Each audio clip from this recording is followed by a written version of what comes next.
Chaque jour qu'on dort, on se réveille des nouveaux dossiers.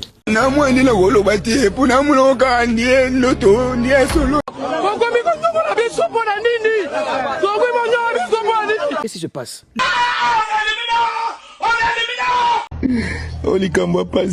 Il faut jamais voyager un mercredi.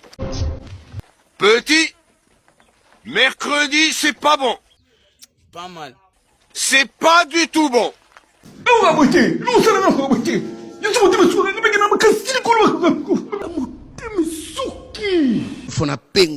Allez, ok. Prophète Amakiona. Venez. On écoute. On ne juge pas. Bah, mpoa. Neni. Bino ba biso ki biso Congo ko koma na demi-finale. Si ba biso ki biso Congo ko beta demi-finale, nous sommes où? Je ne sais pas qu'est-ce que je dois dire. Ata ba finginga na ko prophétiser kaka. Un jour, bah, bêta.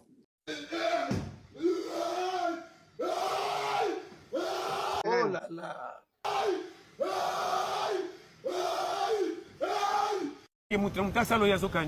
Oh, maman.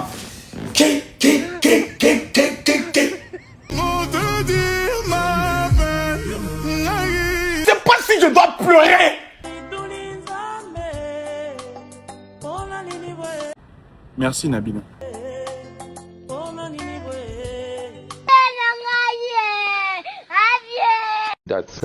Ça c'est un de deux.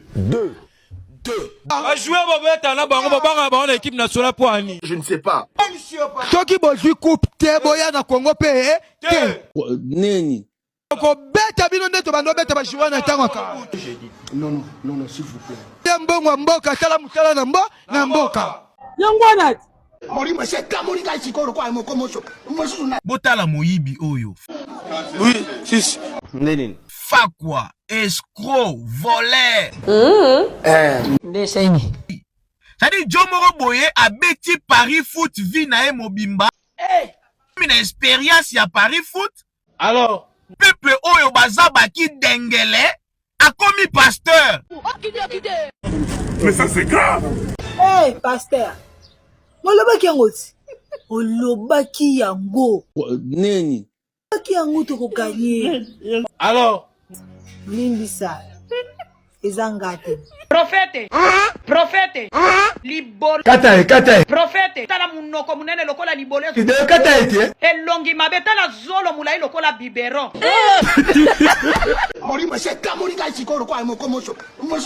Toko gagné Angleterre T. Neni. Mettons la chance T. Bon, Toleki. Ah, t'as été 16e de finale, les a, si aux Makassi au gagné. Si aux Mobali au gagné. Alors, mais tout est possible. Je fais une vision pour le match de la RDC contre l'Angleterre. To sali binonini. Pourquoi pas on pas poussé en Afrique? Ah, je ne sais même pas quoi dire. Tellement mal. J'ai tellement mal. Mal. La terre tape tout pont. Ah, Seigneur. Nous sommes humiliés. Pourquoi ne pas conserver même le but? Ah. C'est comme le but de légalisation, vraiment. Vous laissez Henri Ken sauter seul. Donc, il faut patienter encore après 4 ans, Seigneur. Je ne sais pas qu'est-ce que je dois dire. continue. Neni. Donnez la chance à Banza. Donnez la chance à d'autres attaquants. Donnez la chance à d'autres attaquants. On a fait entrer chez Penga. Tous les matchs ont changé. Oui, si. C'est quoi les problèmes des sabres? C'est quoi les problèmes? Je ne sais pas.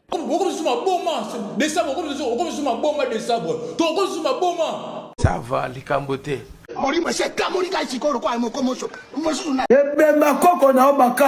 Qu'est-ce qui se passe? Il y a quel problème?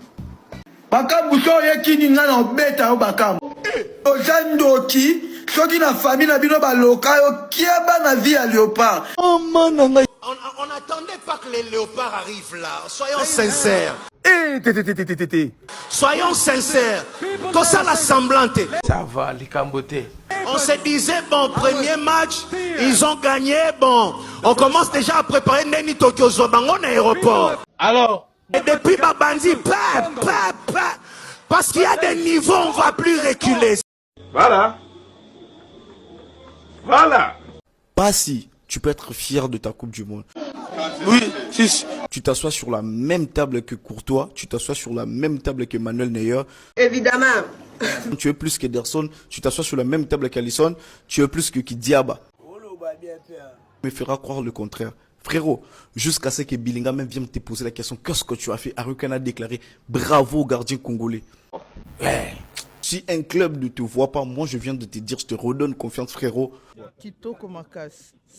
Même pas si, frérot, ta famille, tes enfants, ta femme, tes connaissances, la nation, on peut qu'être fier de ta Coupe du Monde. Je confirme. Frérot, tu nous as démontré que tu es un top. Même Harry Kane, il a été choqué par le gardien du Congo, les gars. Regardez juste ce qu'il a dit en interview d'après-match. Bravo au gardien congolais, il a réalisé des arrêts incroyables. Quand on vous dit qu'Mpassi ce soir, il a écœuré les Anglais, c'est pas pour rien. Le Congo, ils ont perdu 2-1, mais sans Mpassi dans les cages, c'est pas 2-1 qu'ils perdent, c'est 7 ou 8-1. Il a été exceptionnel. C'est bien, c'est bien. Aujourd'hui, j'ai envie de dire bravo et respect à la RDC.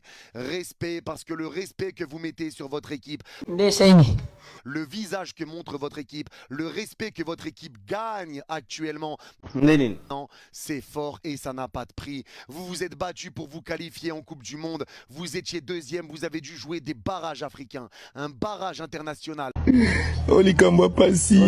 Et vous êtes qualifié en Coupe du Monde. Tu as tenu en échec le Portugal. Tu as galéré contre la Colombie, certes, mais tu vas chercher ta qualif au mental contre l'Ouzbékistan. C'est fort, vous.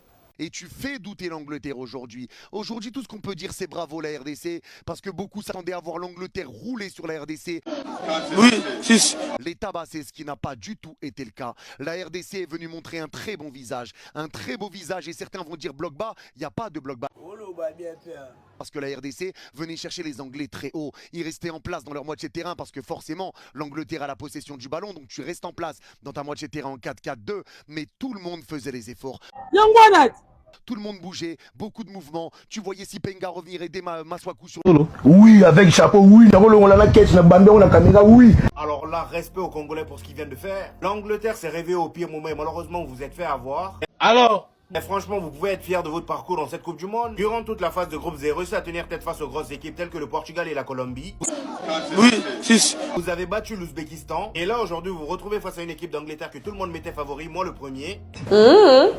Offensivement parlant, je m'attendais pas à ce que vous jouiez aussi bien. Le fait de mettre Sipenga à la place de Bakambu a totalement changé la donne. Je confirme. Déjà qu'au match précédent, il était bouillant là. Aujourd'hui, les Anglais n'arrivaient pas à l'arrêter. Ils ont réussi à marquer ce magnifique but très tôt dans le match. Ce qui a poussé les Anglais à attaquer de plus en plus. Mais malheureusement pour eux, ils sont tombés face à un Mpassi légendaire. Ah ouais? Le match d'Mpassi aujourd'hui, encore une fois, restera dans la légende. Je sais même pas dans quel club il joue. Ce qui est sûr, c'est qu'à la fin de cette Coupe du Monde, il y a un gros club qui va venir le prendre. C'est bien, c'est bien. Comment c'est possible de faire autant de sauvetage? Il enchaînait arrêt sur arrêt. Même Jude Bellingham n'en revenait pas. Ça va, les cambotés. Eh allez, ça veut dire que football on peut la Coupe du Monde on peut s'iliber mbamoko. OK. To fuli bino pe makasi FIFA. Coupe du Monde pour la bise sil, to mandako. Ça veut dire match suka Coupe du Monde pour la bise zaki lelo esili. Oui, si. To ta la pe souté. Yi, bokasi biso to ta Coupe du Monde amino. To na biso kin. Je confirme. Ba jouer besoin un kin fatia fete bino. Bo ba peta bino suma pango. Ah! Souté FIFA ba tout na bino. Bandeko na ngai joueur na biso à Léopard, en tout cas toute la première fois na pesi bino na nos félicitations. Ana poto ba diaspora pour équipe ekufa na Congo.